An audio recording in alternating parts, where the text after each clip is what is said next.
말씀 보셨습니다. 하나님 말씀은 누가복음 6장 46절로 49절까지의 말씀입니다. 하나님 말씀은 누가복음 6장 46절로 49절까지의 말씀, 신약성경 제성경으로는 100페이지입니다.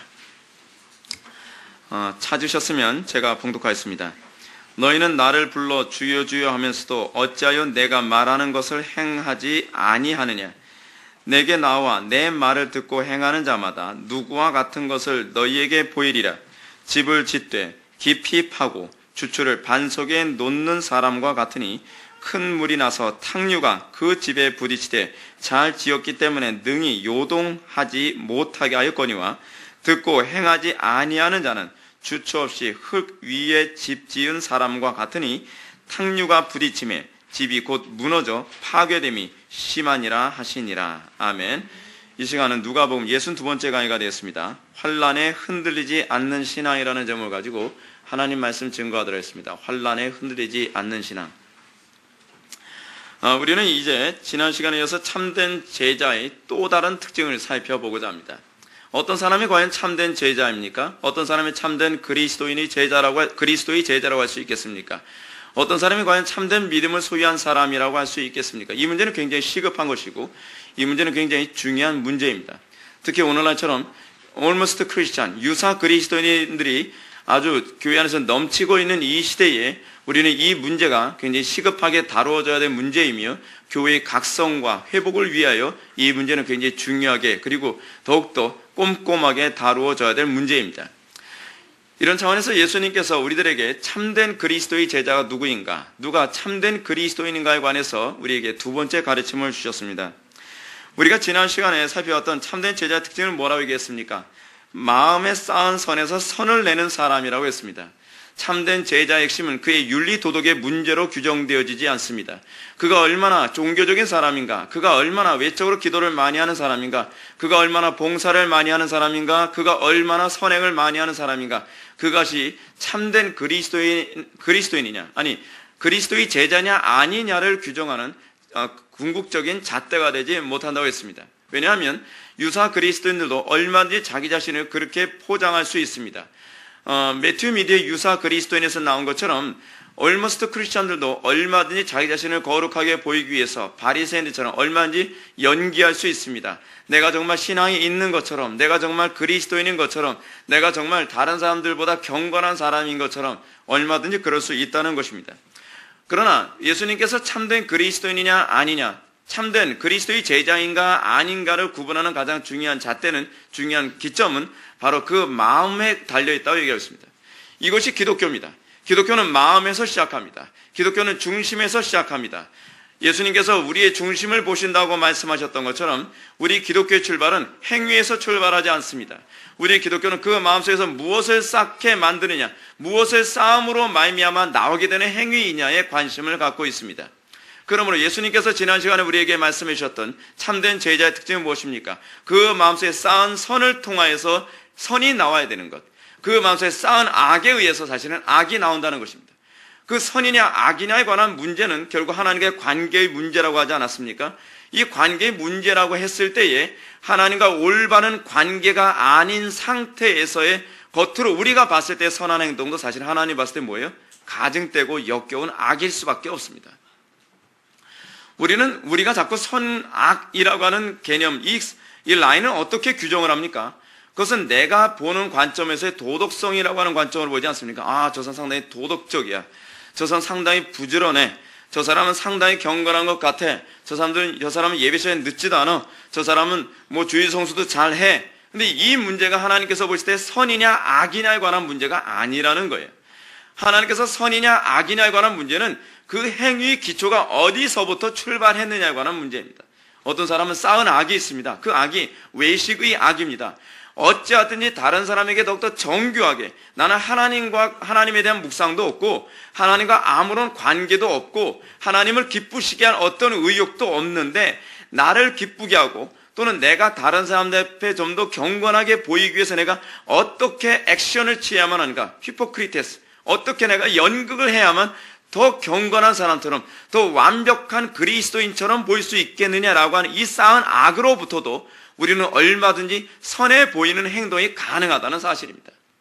그러므로 주님께서는 그 쌓은 선이라고 하는 것은 과연 무엇을 의미한다고 얘기합니까? 그것은 하나님과의 관계입니다. 그래서 제가 그것을 지난 시간에 뭐라고 말씀드렸습니까? 묵상이라고 했습니다. 어찌하지 하나님을 더 기쁘시게 해드릴 수 있는 것이 무엇인가? 어찌하는 것이 더욱더 하나님을 영화롭게 할 수 있는 것이 무엇인가? 그 쌓은 묵상에 의해서 나오는 것. 그래서 잠언에서 말씀하고 있는 것처럼 무릇 지킬만한 것보다 내 마음을 지켜라. 생명의 근원이 이에서 남이니라. 그렇습니다. 우리가 가장 중요시 여겨야 되는 것, 기독교 신앙에서 가장 중요시 여기는 것은 바로 우리의 마음입니다. 우리의 생각입니다. 우리의 묵상입니다. 우리의 묵상이 세상의 것으로 빼앗긴다고 한다면 우리의 선행이 아무런 의미가 없습니다. 여러분들은 과연 여러분들의 모든 행위가 어떤 묵상에 의해서 출발했는지를 항상 그것을 들여다볼 줄 알아야만 합니다. 나는 과연 무엇을 묵상하기 좋아하는가? 그래서 제가 그러지 않았습니까? 여러분들 툭 건드리면 여러분들은 무엇을 입에서 터져나기 원합니까? 여러분들의 마음속에 항상 무엇이 불붙어 있습니까? 그것이 여러분들의 묵상의 실체입니다. 어떤 사람은 쾌락에 불붙어 있는 사람이 있습니다. 어떤 사람은 성공에 불붙어 있는 사람이 있습니다. 어떤 사람은 명예에 불붙어 있는 사람이 있습니다. 어떤 사람은 세속적인 것에 불붙어 있는 사람이 있습니다. 온통 그것에 불붙어 있으면 어떻게 해요? 그 생각만 하는 거죠. 그것이 여러분들이 불붙어 있는, 여러분들이 묵상하는 그 실체입니다. 우리가 과연 무엇에 불붙어 있는가? 그리스도인은 무엇에 불붙어 있어야만 합니까? 오로지 그리스도에 불붙어 있어야만 합니다. 사도 바울의 표현처럼 오로지 그리스도께 미친 사람같이 되어진 존재. 근데 이 미친 것이 사실 잘 미친 거거든요. 온전히 그리스도를 닮고자 하는 것, 더욱더 그리스도의 영광에 참여하고자 하는 것, 어찌하든 더욱더 그리스도를 기쁘시게 하고자 하는 것. 이것이 모든 시대 모든 성도들에게 나타났던 참된 그리스도인 됨의 특징이라는 사실입니다. 그러니까 우리는 과연 항상 청교도들이 항상 관심을 갖는 것이 무엇입니까? 마음 지킴 교리 아닙니까? 근데 마음 지킴이라는 것이 뭘 지키는 겁니까? 묵상 지키는 겁니다. 세소의 것에 불붙지 않도록 주의하는 것입니다. 근데 여러분 요즘처럼 마음 지키기 힘든 시대가 없습니다. TV를 보게 되면 어떻습니까? TV 안에 온갖 세속적인 것, 우리의 육체의 소유에 불붙기 좋은 것들로만 가득하지 않습니까? 인터넷을 보십시오. 인터넷을 보게 되면은 주로 여자들이 빠지는 그 불붙는 것은 무엇입니까? 쇼핑 아닙니까? 뭐 럭셔리한 어떤 건 상품들, 물건들 그런 거 보면서 쉽게 그것에 불붙어 버립니다. 남자들은 주로 무엇에 불붙기 쉽습니까? 음란한 것에 불붙기 쉽습니다. 그렇습니다. 이 땅에서 세상은 끊임없이 세속적인 불을 우리 마음속에 불붙임으로 말미암아 우리가 참된 그리스도인 나옴이 드러나지 못하도록 만드는 것들로 가득하게 만듭니다. 그러므로 우리가 이 땅에 살아가면서 우리는 항상 선한 그 쌓은 것, 우리의 마음속에 쌓아놓은 그 선이 우리의 삶을 좌우하도록 만들어야만 합니다. 세상의 다른 것도 우리 마음속에 불붙지 않도록 만들어야만 합니다. 세상의 다른 어떤 것도 우리 마음속에 쌓지 못하게 만들어야만 합니다. 우리는 온전히 세상의 것에 대한 묵상이 우리의 마음을 빼앗지 못하도록 우리는 항상 경건에 힘써야만 합니다. 이것이 마음 지킴 교리입니다. 마음 지킨다는 것이 그토록 힘든 문제입니다. 이것은 전쟁입니다. 끊임없이 여러분 이 시대의 마케팅 전략의 핵심이 무엇입니까? 누구와 얼마만큼 더 많은 마음을 빼앗느냐가 얼마나 많은 돈을 벌게 되느냐를 사실 결정합니다. 이게 이 시대의 하나의 그 핵심입니다. 마음 빼앗는 것이 이 시대의 주된 흐름이에요. 이런 이 시대에서 우리가 마음 지키기 위해, 마음 뺏기지 않기 위해 싸운다는 것은 정말 힘든 싸움이 아닐 수가 없습니다. 이제 우리는 우리 주님께서 가르친 착한 참제자와 거짓 제자를 구분하는 두 번째 기준을 살펴보고자 합니다. 이것은 오늘 굉장히 중요한 부분입니다. 그리고 오늘 이 부분은요, 여러분들이 절대로 잊어서는 안 되고 말씀 한마디도 되도록 놓치지 않고 반드시 기억하기를 원하는 부분이기도 합니다. 46절 말씀을 보겠습니다. 다 같이 한번 읽어보실까요? 시작.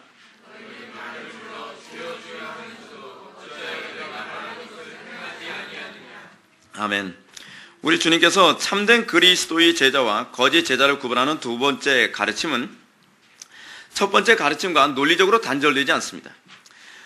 근데 우리는 겉으로 보기에는 좀 다른 완전히 첫 번째 것과 모순되는 얘기를 하는 것 같습니다. 왜냐하면 첫 번째 강조했던 것이 무엇입니까? 마음이죠. 어떤 마음을 쌓느냐. 근데 두 번째는 뭘 좀 강조하시냐면 행위를 강조하고 있습니다. 예수님께서 가르친 대로 행하지 않았다는 겁니다. 그래서 어떻게 보면 첫 번째 것과 두 번째 것은 모순을 일으키는 것처럼 보입니다. 그러나 모순을 일으키는 것이 아닙니다. 우리 주님은 첫 번째 가르침에서 참된 제자의 특징을 외형적인 것보다 어떤 마음을 쌓느냐에 관해서 말씀하고 계신다면, 이제는 그것에 의해서 당연히 나올 수밖에 없는 어떤 행위를 얘기하고 있는 것입니다. 그것은 배운 대로 살게 되어 있다는 겁니다. 여러분들이 마음에 쌓는 것의 중요성이 바로 거기에 있습니다. 여러분은 제가 지난 시간에 참된 제자의 문제를 다루면서 행위 문제에 대해서 어떻게 말씀드렸는지 여러분들 기억하실 겁니다. 참된 제자인가 아닌가를 규정하는 것은 행위 이전의 마음이라고 했습니다. 이것이 기독교입니다. 기독교의 핵심은 마음입니다. 항상 여러분들의 마음에 어떤 것을 담지하고 있느냐, 이것이 기독교입니다. 그리고 이 말씀을 들으면서 저는 거짓된 제자들도 그 마음에 악을 쌓으면서도 얼마인지 자신의 악한 마음을 선한 행위로 감출 수 있다고 제가 여러분한테 말씀드렸습니다. 그러나 오늘 본문은 이런 가르침과 약간 달라 보이는 것 같습니다. 또는 모순을 일으키는 것처럼 보입니다. 왜냐하면 우리 주님이 이 두 번째 가르침에서 말씀하고 계신 것은 거짓 제자들은 그 가르침을 듣고도 행하지 않고 있다고 지적하고 있기 때문에 그렇습니다. 근데 제가 결론적으로 말씀드릴게요. 행하지 않는다는 얘기가 아닙니다. 왜냐하면 여러분들이 이 본문 46절 말씀 이하 47절과 48절, 49절의 말씀에 이 비유를 여러분들, 그러니까 흔히 모래 위에 지은 집, 그 반석에 지은 집으로 우리가 흔히 이해하고 있는 비유 아닙니까? 이 비유를 가만히 훑어보면 예수님께서 지금 말씀하고 계신 것은 행하지 않는다는 얘기가 아니라 그들의 행함이 하나님께서 원하시는 적절한 수준에 도달하지 않음이라는 의미로 지금 말씀하고 계시는 거예요. 이들은 어떠한 사람인가 중요합니다. 지금 우리는요, 예수님께서 특정한 어떤 대상에 관해서 얘기하고 있습니다. 아무나에게 이 부분을 적용하고 있지 않습니다. 그럼 그 대상이 어떤 대상입니까? 나를 불러 주여 주여라고 부르는 사람들이라고 예수님은 그 대상을 분명하게 규정하고 있습니다. 여기서 지금 예수님께서 대상으로 삼는 이 메시지의 대상은 나더러 주여 주여라고 부르는 사람들입니다.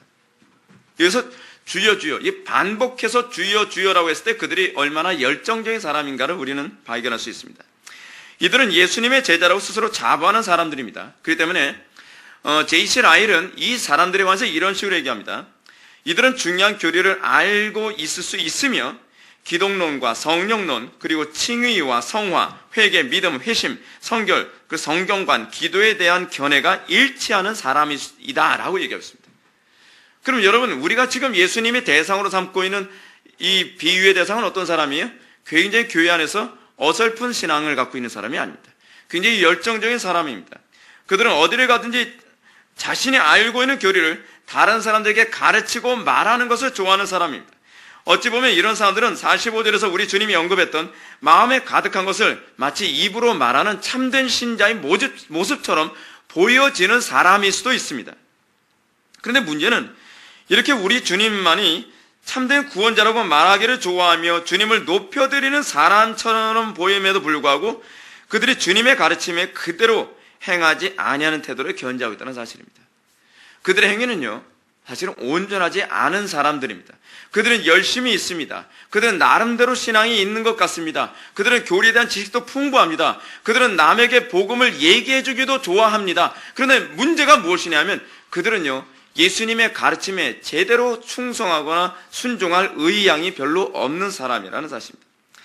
다시 말해서 가르침을 받으면서 주님께 환호하고 주님의 가르침을 남들에게 떠벌리기 좋아하긴 하지만 이 거짓 제자들의 문제는 그 가르침을 정확하게 실천하는 데 관심이 없는 사람이라는 거예요. 이 정도면 됐지, 이런 사람들이라는 거죠.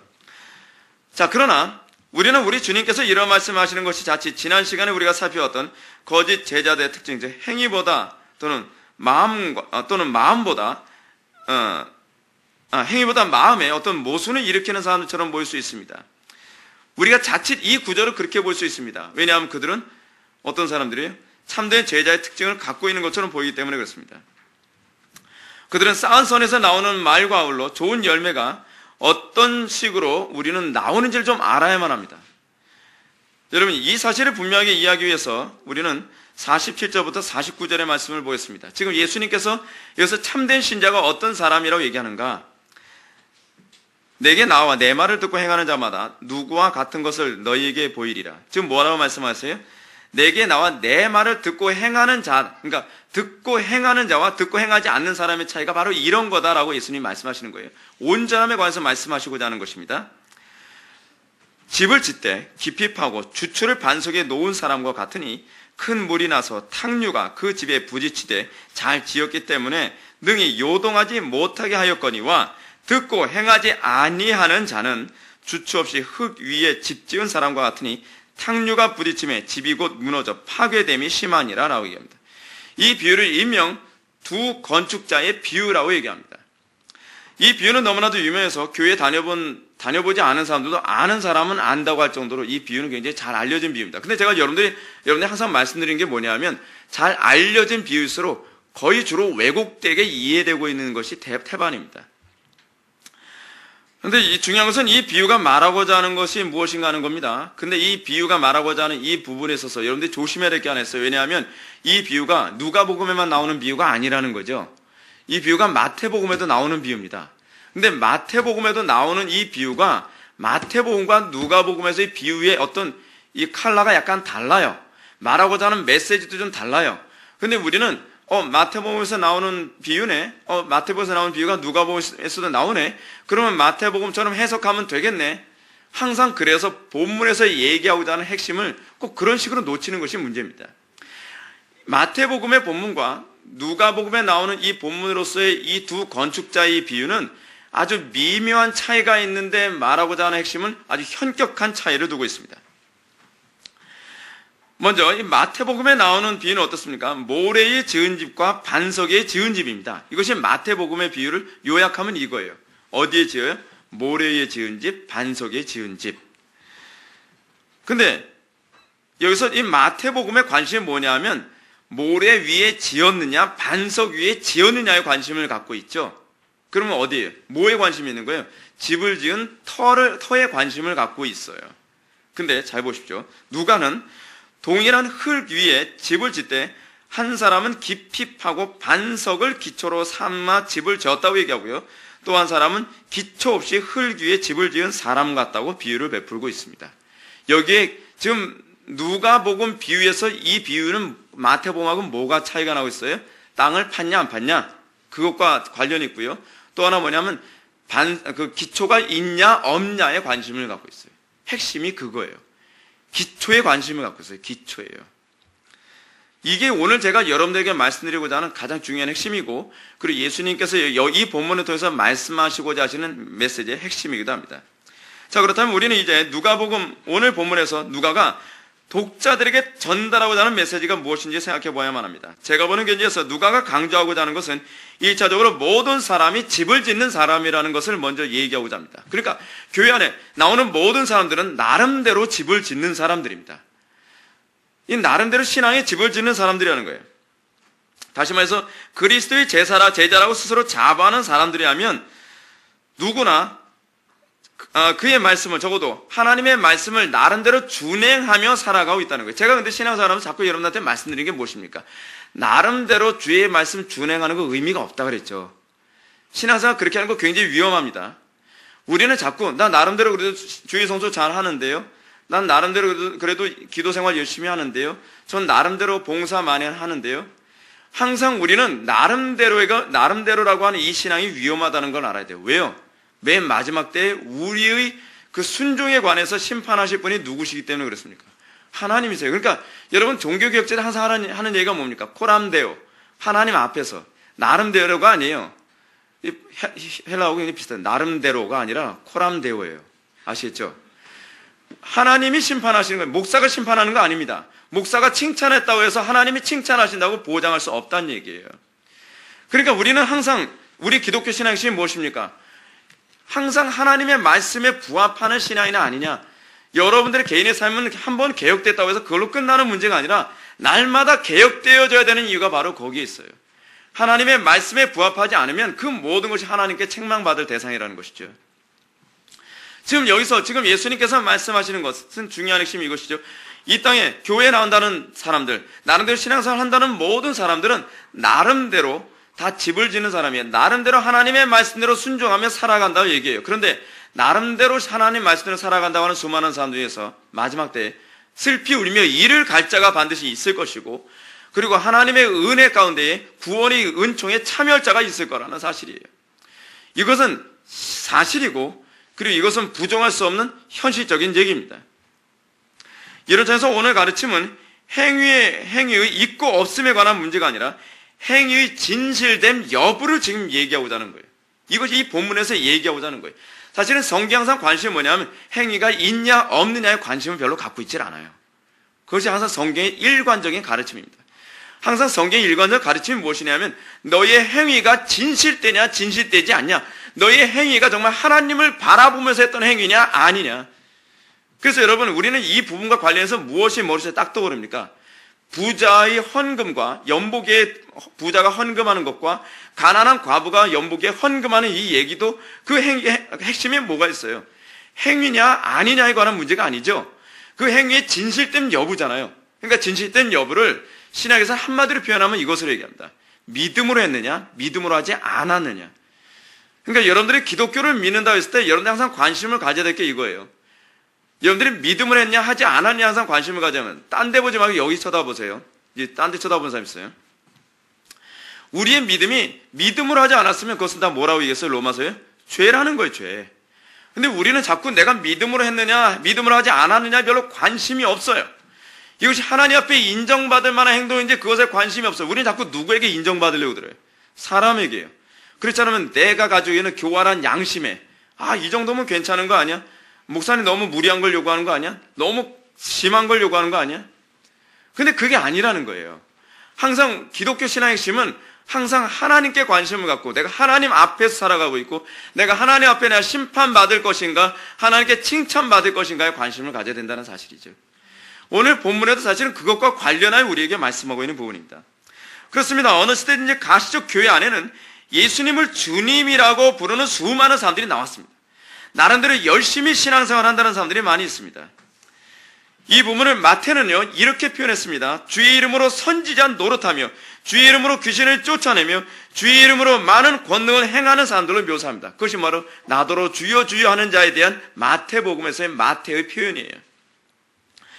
마태복음과 누가복음에서 모두 공통적으로 주여 주여라고 반복하고 부르며 묘사하는 사람들을 볼 때 이런 사람은 우리가 흔하게 보는 열신도시 예배당만 왔다 갔다 하는 사람들이 아니에요.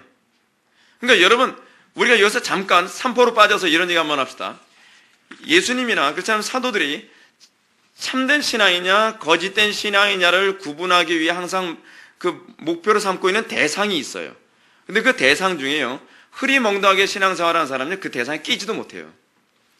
그 사람들은 헷갈리는 사람도 아니에요. 그 사람은 당연히 불신자예요. 그 사람은 당연히 믿음이 없는 사람이에요. 근데 오늘날 영접 기도를 통해서 무슨 구원받는다 뭐한다라고 하는 해괴망측한 이상한 거짓 교리가 교회 안에 들어오고 난 다음부터는 영접 기도했으니까 나 구원받은 건 아닙니까? 라고 얘기하는데 여러분 착각하지 마세요. 신약성경에서는요 그런 사람들은 참된 신자냐 아니냐를 구분하기 위한 대상조차도 되지가 않아요. 그 사람들은요 당연히 제껴놓은 대상이에요. 항상 신약성경에서 관심을 갖는 사람들이 어떤 사람이냐면 열심히 있는 사람이에요. 나름대로 열심을 갖고 있고 나름대로 헌신적이고 나름대로 충성된 존재라는 사람들이에요. 근데 문제가 뭐냐면 이 나름대로 신앙이 있다고 하는 이 사람들에게 있어서 두 가지 부류가 있다는 거죠. 어떤 사람은 자기 열심이고 어떤 사람은 믿음에서 나온 열심이라는 거예요. 여러분 믿음은요 열심히 동반되지 않아도 되는 것이 아닙니다. 여러분들 믿음을 착각하지 마십시오. 자꾸 이상하게 가르친 그 가르침이 너무 익숙해가지고 열심이 없어도 헌신이 없어도 충성됨이 없어도 자꾸 믿음이라고 자꾸 가르치는 사람들이 많이 있는데 그거 거짓된 가르침입니다. 실제로 그렇지 않습니다. 믿음이 들어가면 자동적으로 열심이 나오게 되어 있어요. 근데 믿음이 들어가서 나오는 열심하고 믿음이 없는 이 천성적 열심이 있는 사람들이 있어요. 이게 문제라는 거예요. 이것 때문에 구분이 잘 안 되는 거예요. 그래서 항상 신약에서 항상 관심을 갖는 것이 뭐냐면 천성적인 열심이냐 자연인으로서의 열심이냐 믿음으로부터 나오는 열심이냐를 규정하고 그것을 구분해야 될 필요성이 있는 것이죠.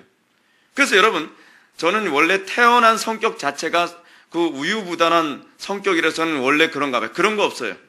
믿음이 들어가면요 열심히 생기게 돼 있어요. 기질과 관계가 없어요. 기질과 관계없이 새로운 피조물이 되는 거예요. 이게 믿음이에요.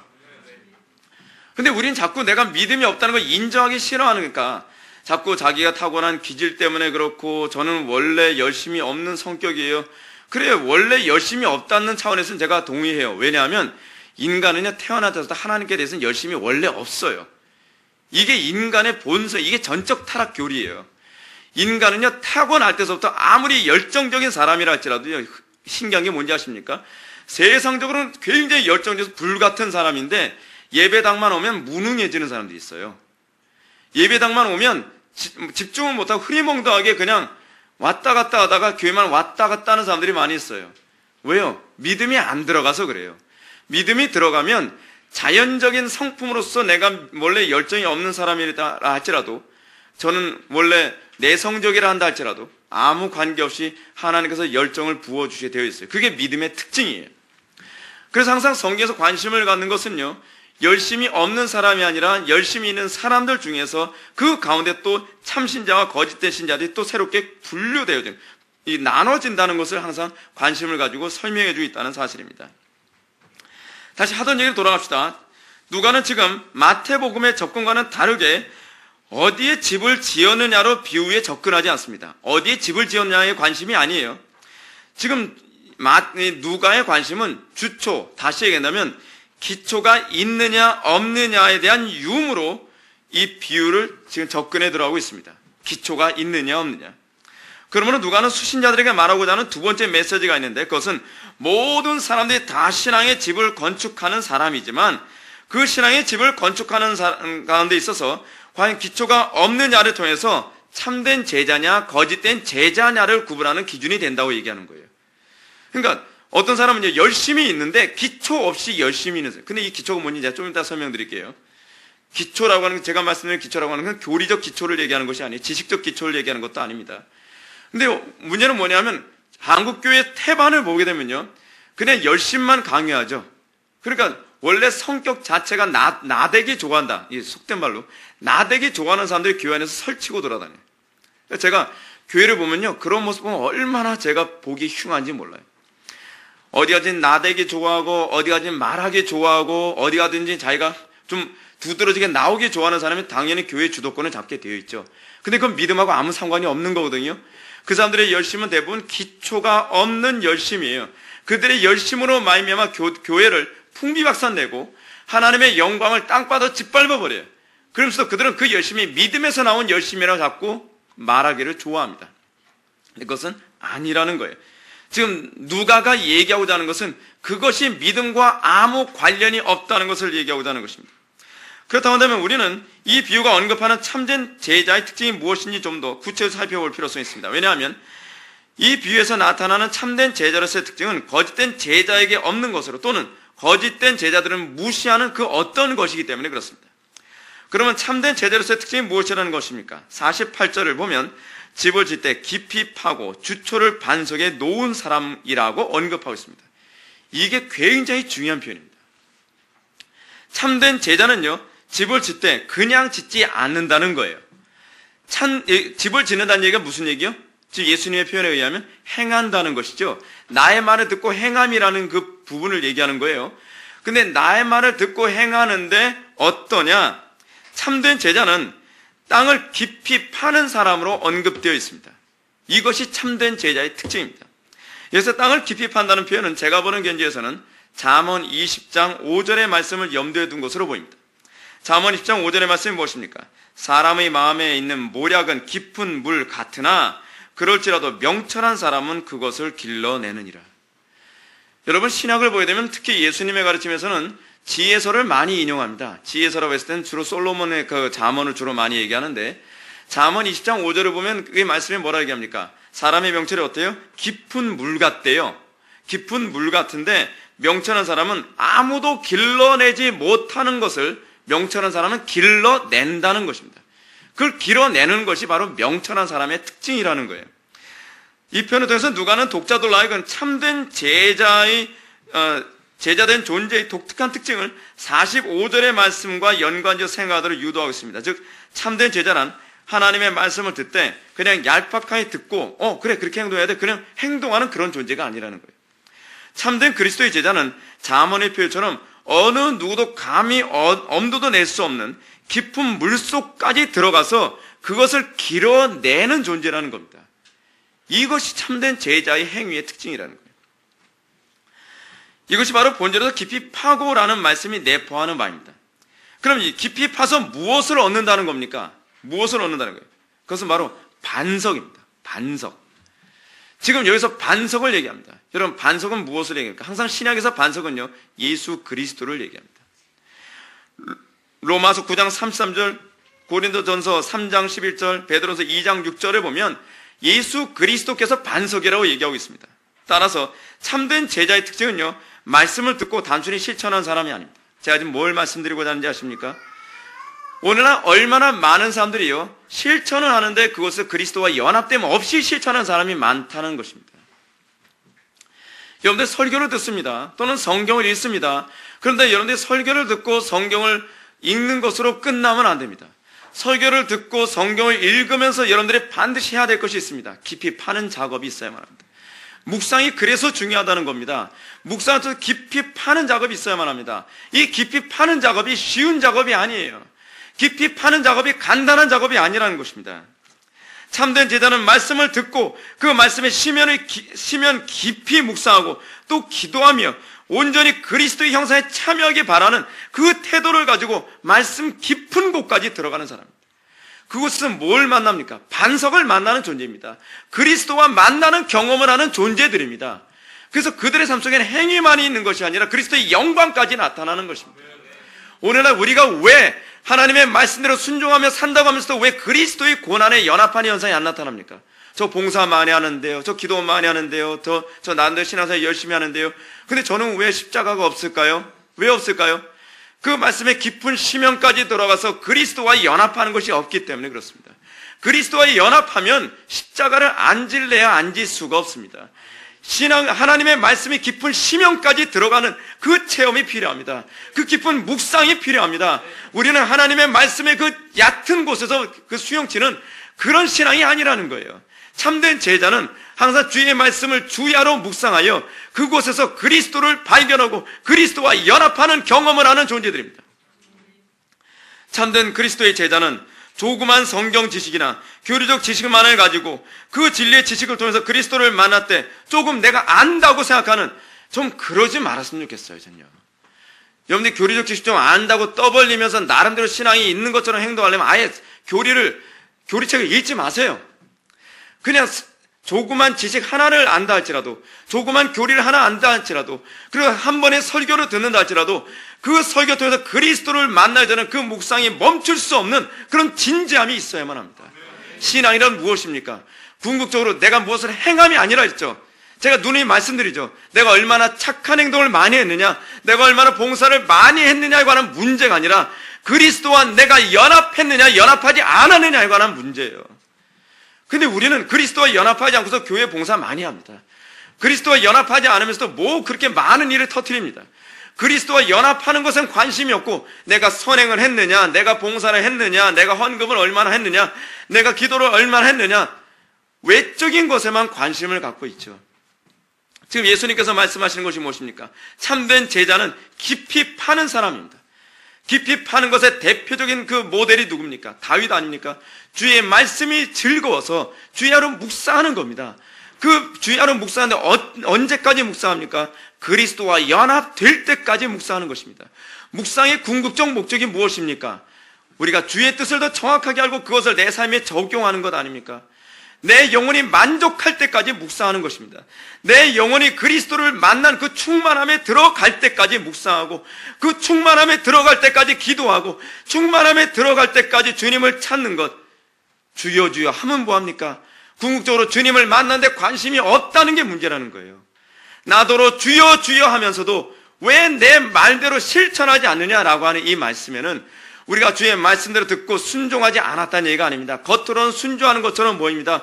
겉으로는 주의 순종 얼마지 하고요, 겉으로는 봉사도 많이 하고, 겉으로는 선한 행위도 많이 합니다. 근데 문제는 뭐냐면 그것이 믿음으로 행한 것이 아니고, 그것이 그리스도와 연합한 것이 아니고, 그것이 그냥 윤리 도덕으로 한 거라는 거예요.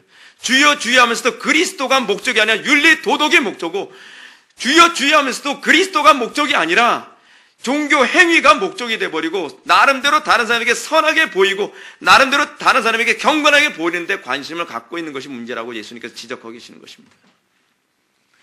오늘날 기독교가 점점 외식으로 자꾸 치닫고 있는 이유가 바로 거기에 있습니다. 주여 주여 하면서 정작 그리스도와 하나됨에 관심이 없습니다. 그리스도와의 연합의 교리, 그리스도와 진정으로 믿음 안에서 연합이 되어 우리 속에 그리스도의 향기가 뿜어져 나오는 것에 관심이 없는 것. 주여 주여 하면 뭐합니까? 나름대로 내가 열심히 신앙생활 하면 뭐합니까? 봉사 많이 하면 뭐합니까? 좀 도덕적이면 뭐합니까? 거기에 그리스도가 없는데요. 거기에 믿음이 필요가 없습니다. 믿음 없어도 얼마든지 할 수 있는 거 하고 있습니다. 밥 퍼주는 거요? 믿음 없어 다 합니다. 조그만 열심히 있어도 다 할 수 있습니다. 근데 그곳에 그리스도가 없을 수도 있어요. 중요한 건 우리가 조그만 이웃을 섬기는 것, 사탕 하나를 주는 그 안에서도 그리스도와의 만남이 있는 행위냐 아니냐에 주님이 관심을 갖고 있다는 겁니다. 얼마나 엄청난 일을 했느냐를 그걸 물어보진 않아요. 주님께서 항상 우리에게 관심을 갖는 것이 그겁니다. 근데 우리는 자꾸 어떻게 하죠?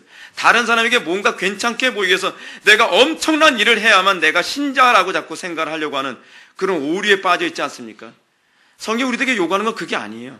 깊은 심연의 그 깊은 곳에 들어가는 그런 진지함이 있어야 된다는 것입니다. 하나님의 말씀을 또 묵상하십시오. 또 묵상하십시오. 또 묵상하십시오. 그 깊현에 심은 곳까지, 그 심연의 깊은 곳까지 우리가 들어가서 반석을 만날 때까지는 나의 이 묵상이 멈출 수 없어야만 합니다. 우리는 그런데 그리스도를 만나기 전에 모든 걸 다 끝내버리고 맙니다. 그리고 그 위에 그냥 집을 덩그러니 지어놓고 맙니다. 그것이 문제라는 겁니다.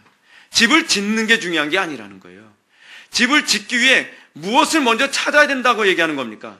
반석을 찾으라는 거예요. 그리스도를 만나고 그 그리스도 위에 그리고 기초를 놓으라는 것입니다. 우리가 왜 기초를 놓는데 관심이 없는가? 그리스도에 관심이 없어서 그렇습니다. 우리는 남들에게 겉보기로 그럴싸한 집을 짓기를 원합니다. 아름답게 집을 짓기 원합니다. 삐까뻔쩍한 집을 짓기 원합니다. 그래서 남들 보기에 내가 좀 괜찮은 그리스도인처럼, 남들 보기에 내가 좀 더 도덕적인 사람인 것처럼, 남들 보기에 내가 좀 더 정의롭고 뭔가 좀 능력 있고 좀 그럴싸한 사람처럼 자꾸 보이려고 하는 이 외식됨이 우리 속에서 우글우글하게 작용하는 겁니다. 그 속에 그리스도에 대한 관심은 하나도 없어요. 그리스도에 대한 관심이 없으니까 묵상이 없는 겁니다. 오늘날 시대의 기독교가 왜 묵상이 없어진지 아십니까? 그리스도에게 관심이 없어서 그렇습니다. 그러면 우리가 반석 대신 그리스도를 만나기 위해서 우리에게 필요한 것은 무엇입니까? 신비한 체험입니까? 그렇지 않으면 고행입니까? 수행입니까? 아닙니다. 가장 첫 번째로 필요한 건 말씀입니다. 말씀을 통해서, 그래서 나의 말을 듣고 행하지 않음이라고 예수님이 말씀하시는 것은, 그 깊은 심연의 반석을 만나는 것은 솔라 스크립트라, 오직 말씀을 통해서 그리스도를 만나는 것입니다. 신비적 체험을 통해서 만나는 게 아니에요. 어떤 영적인 엑스타시를 통해서 만나는 게 아니에요. 우리는 하나님의 말씀을 듣고 그 말씀을 그냥 그렇게 살라는 거지, 그것이 아니라 한번 말씀을 들으면 어떻습니까? 일주일이고 한 달이고 1년이고 5년이고 10년이고 그 말씀을 통해서 내가 그리스도를 만날 때까지 내 기도는 멈출 수 없고, 내가 그리스도를 만날 때까지 나는 내 묵상을 멈출 수 없는 것이어야만 됩니다. 말씀을 통해서 우리는 그리스도를 만납니다. 우리는 그리스도를 통해서 묵상하고 그리고 기도의 씨름을 하는 법을 우리는 다시 회복해야만 합니다. 묵상과 그리고 기도의 씨름은 우리로 하여금 기도의 그 땅속 깊이 감춰진 그 반석을 만나기 위한 가장 고된 작업이기도 합니다. 왜 사람들이 기도를 하기 그토록 싫어하는지 아십니까? 왜 그토록 사람들이 묵상하기 그토록 하기 싫어하는지 아십니까? 이것이 너무나 고된 작업이기 때문에 그렇습니다. 그런데 이런 고된 작업 없이 그리스도를 만나는 법이 없습니다. 말씀을 끊임없이 묵상하는 이런 작업 없이 그리스도를 만나는 법이 없다는 것입니다. 우리 주님께서 지금 호통치시는 이 대상들이 어떤 사람인가를 생각하십시오. 그들은 나더러 주여 주여 하는 자들입니다. 지금 예수님께서 지금 썬데이 크리스찬을 두고서 이 얘기하고 있지 않습니다. 썬데이 크리스찬들은 여기에 들어갈 자격조차도 없습니다. 자격 조건조차도 되지 않습니다. 나더러 주여 주여 하는 자들입니다. 그들은 나름대로 열심히 신앙생활한다 하는 사람들입니다. 그들은 나름대로 내가 믿음이 있노라라고 하는 사람들입니다. 그들은 나름대로 주의 말씀을 실천하고 있다고 자부하는 그런 신자들입니다. 그들에게 주님은 호소하고 계신 것입니다. 나름대로 신앙이 있다, 나름대로 실천하고 있다. 그런데 그 실천이 과연 나와 함께하는 실천이냐? 그것이 과연 믿음에서 나온 실천이냐, 그것이 과연 그리스도와 연합한 실천이냐, 그것에 대해서 좀 곰곰이 생각해 봐라 라고 질문을 던지고 계시는 것입니다. 이 자리를 빌어 다시금 여러분들에게 강조하지만, 우리는 설교를 듣거나 교리를 배운 후에 반드시 자기 부인과 깊은 묵상과 씨름하는 기도의 과정을 통해서 땅속에 깊이 감춰진 반석을 찾아내고 그 반석 위에 기초를 놓고 집을 짓는 신앙의 태도만이 참된 그리스도의 제자임을 명심하시기 바랍니다. 이것이 신앙입니다. 이것이 신앙입니다. 이것만이 듣고 행함이라고 인정하는 신앙이라고 얘기하는 것입니다. 바울 사도가 디모데에게 언급한 어리석은 여자들은 어떤 사람입니까? 그 여자들은 항상 배우나 끝내 진리의 지식에 이룰 수 없는 사람입니다. 항상 배우는데요, 결국 그 반석의 깊은, 땅속 깊이 감춰진 반석에 이르지도 못하는 여자들이에요. 그것이 바로 사도 바울이 디모데에게 얘기하는 항상 배우나 진리에 이르지 못하는 여자들의 문제입니다. 배우면 뭐합니까? 아무리 많은 교리에 대한 책을 많이 읽으면 뭐합니까? 결국 그 반석에 이르지 못한다고 한다면, 결국 그리스도를 만나지 못한다고 한다면, 결국 그리스도와 연합하지 못한다고 한다면 결국 진리에 이르지 못하는 것이지요. 실제로 너무나 많은 사람들이 주여 주여 하면서도 결국은 반석 대신 그리스도를 알지 못하는 사람들이 얼마나 많은지 모릅니다. 그러면 이렇게 자기 부인과 깊은 묵상과 기도의 씨름이라고 하는 수고 없이 신앙의 집을 건축하는 것이 얼마나 무모한 것인지 주님의 가르침을 통해서 살펴본 후에 말씀을 마치겠습니다. 우리 주님은 참된 그리스도의 제자와 거짓된 제자의 특징은 깊은 땅을 파고 반석을 찾아내려고 하는, 다시 얘기하면 그리스도와 연합하려고 하는 이 수고에 모든 에너지를 다 쏟아붓는 사람이라는 것을 우리들에게 말씀하고 계십니다. 그리고 난 후에 그들의 실체가 비로소 나타나는 때가 있습니다. 그들의 실체가 언제 나타난다는 것입니까? 바로 고난과 환난의 때입니다. 참된 제자와 거짓된 제자들의 실체는 평안할 때 나타나지 않습니다. 그들은 열심히 있는 사람들입니다. 그들은 나름대로 정말 실천하는 사람처럼 보입니다. 그러나 그들의 실천과 그들의 열심이 그리스도께로부터 나온 것인지 믿음을 통해서 나온 것인지를 정말 그 실체를 알게 될 때는 바로 고난과 환난의 때입니다. 큰 물이 나서 탕류가 그 집에 부딪히게 될 때, 여기서 큰 물이 나서 탕류가 있을 때, 탕류는 홍수를 얘기합니다. 큰 물이 나서 홍수가 왔을 때 그때 버텨내느냐 버텨내지 않느냐가 문제입니다. 여러분, 우리가 왜 조그만 어려움이 있으면 우리의 믿음을 타협합니까? 우리가 조그만 어려움이 있으면 내 어떤 수단과 내 방법과 내 경험과 내가 가지고 있는 철학으로 이 모든 것을 믿음이 아닌 내 방법으로 이것을 대체해버리고 맙니까? 우리는 탕류가 날 때 수많은 홍수 앞에서 우리는 솔라 스크립트라 오직 하나님의 말씀만으로만 버텨내는 데는 왜 항상 역부족으로 느껴집니까? 그것은 우리가 반석 위에 집을 짓지 않았기 때문에 그렇습니다. 우리의 믿음이 그리스도를 반석으로 여기지 않았기 때문에 그렇습니다. 그리스도와 연합하지 않았기 때문에 그렇습니다. 그리스도께서 틀림없이 우리들에게 이렇게 말씀하셨습니다. 이제는 너희들 기뻐하라. 내가 세상을 이겼노라. 주님께서 세상을 이겼다고 얘기합니다.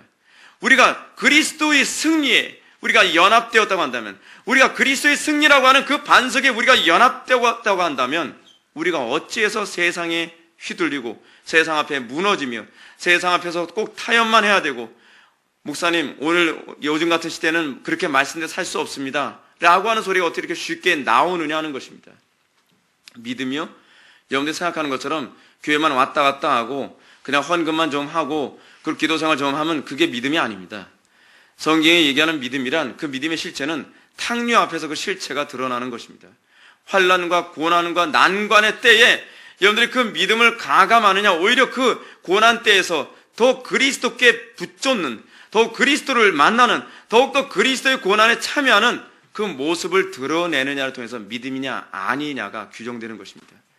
고난이 없으면, 또는 환난이나 큰 탕류의 홍수의 흐름이 없으면 겉으로 보기엔 다 아주 멋들어진 아주 화려한 집처럼 보일 것입니다. 아니, 오히려 그리스도와 연합한 신앙으로 신앙생활하는 그 집은요, 더 초라해 보일 수도 있습니다. 여러분 잘 보십시오.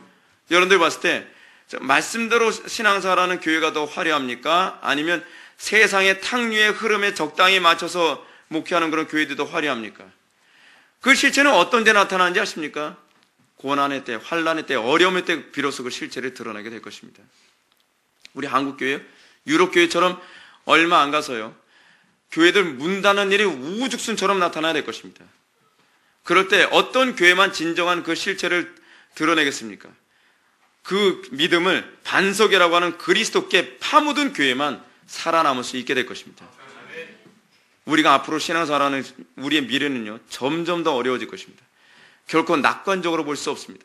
제가 왜 이토록 여러분들에게 엄중하게 이 말씀을 더 강조하고 있는지 아십니까?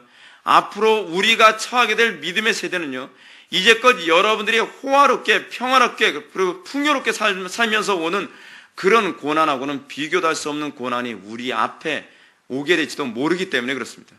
이것은 성경의 예언이기도 합니다. 여러분들, 이렇게 풍요롭고 종교의 자유가 있는 이런 상황에서도 여러분들의 신앙을 적당히 타협하는 그런 상황에서 여러분들이 과연 그리스도께 여러분들이 그 뿌리를 둔 신앙이라고 여러분들이 과연 그렇게 쉽게 얘기할 수 있겠습니까?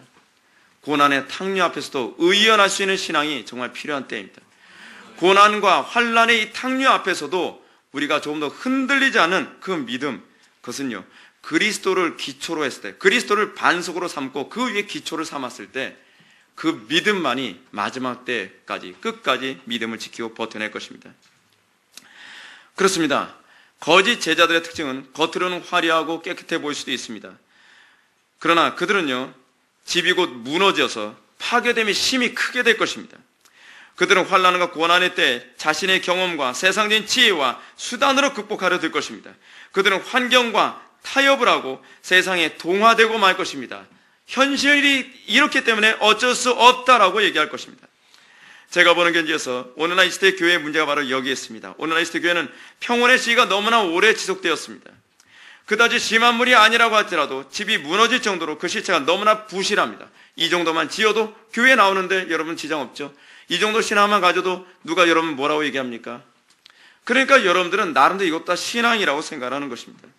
오늘날 이 시대 교인들은 진리의 가르침을 배우려도 하지 않을 뿐만 아니라 진리의 말씀을 열심히 배운다고 하는 사람들 속에서도요, 그 말씀을 깊이 묵상해서 그 땅속 깊이 있는, 여러분 잘 들어보십시오. 우린 교리는요, 그리스도에 대해서 가르치고 있는 것이지 그리스도를 가르치고 있는 건 아닙니다. 그리스도에 대하여서 가르쳐주고 있는 이 교리를 통해서 우리는 그리스도를 만나는 것입니다. 설교자가 궁극적으로 목표로 한 바가 무엇인지 아십니까? 이 설교를 깊이 있게 묵상해서 내가 만난 그리스도를 여러분들에게 설교하지만 설교자가 여러분들로 하여금 그리스도를 만나게 할 수는 없습니다. 여러분들이 그리스도를 만나는 것은 여러분들이 깊이 땅을 파고 여러분들이 끊임없이 기도의 씨름을 하는 가운데에 그 깊은 땅속에 파묻혀 있는 그 반석을 만나는 그 작업은 여러분들의 뼈를 깎는 고통과 같은 신앙의 과정을 통해서 이루어지는 것입니다. 이 과정을 하십시오. 이것이 신앙입니다. 신앙이라는 건 그렇게 간단한 거 아닙니다. 학원처럼 예배당 와서 교리만 배우면 신앙 되는 거 아닙니다. 때 돼서 헌금하면 신앙 되는 거 절대로 아닙니다. 내가 그리스도와 깊은 만남이 있을 때, 그랬을 때 우리는 비로소 어떤 고백을 하야 됩니까? 우리 신앙의 선배들이 순교 앞에서도 두려워하지 아니하며 그 순교 앞에서도 흐트러지지 않은 반석과 같은 신앙을 보여주지 않았습니까? 그 믿음의 신비가 어디서 나온지 아십니까? 그들에겐요, 바로 이 공통점이 다 있었습니다. 그들은 깊은 묵상이 있었습니다. 그들은 하나님의 말씀을 아는 것으로 만족하는 사람이 아니라 아는 것을 통해서 그리스도를 만날 때까지 땅을 파는 노고를 쉬지 않았던 사람들입니다. 그들은 그 반석을 찾고 그 위에 기초를 넣고 그리고 집을 짓는 작업을 부지런하게 수행했던 사람들입니다. 저는 그 세대가 다시 일어나길 원합니다. 저는 우리 교회가 그런 세대가 되기를 원합니다. 그리고 우리 교회를 통해서 이 한국교회가 다시 그런 세대가 다시 되기를 원합니다. 사랑하는 성도 여러분, 우리가 이 땅에서 여러분들과 반석 되신 그리스도를 만나는 것, 우리 어떤 상황과 어떤 환난과 고난이 있더라도 그 모든 난관을 믿음으로 능히 넘어서기 위해서 우리에게 필요한 것, 그것은요, 깊이 땅을 파는 것입니다. 그리고 그곳에서 반석 되신 그리스도를 만나고 날마다 그리스도와 연합하며 그 그리스도와 동행하여 그리스도를 믿는 그 믿음 안에서 살아가는 것이 무엇인지 알게 될 때 여러분들 어떤 환난과 고난이 있을지라도 여러분들이 흔들리지 않는 믿음으로 살아갈 것을 믿으시기 바랍니다. 다시 기도하시겠습니다. 사랑이 많으신 하나님, 우리가 그리스도의 참된 제자됨의 특징이 날마다 나타나기 원합니다. 우리가 항상 그리스도를 만나기 위해서 바른 교리와 바른 지식으로만 만족하는 것이 아니라 바른 교리와 바른 지식을 근거로 하여 우리가 깊이 땅을 파고 그리스도를 만나며 거기에 기초를 세우고 집을 지을 줄 아는 그런 수고를 아끼지 않는 믿음을 우리가 소유하기 원합니다. 그 믿음 소유하게 하여 주시고, 또한 이 믿음의 이 세대가 다시 일어나서 세상에 감당할 수 없는 영광스러운 교회의 시대를 목독하여 주옵소서. 예수님의 거룩하신 이름으로 기도드립나이다. 아멘.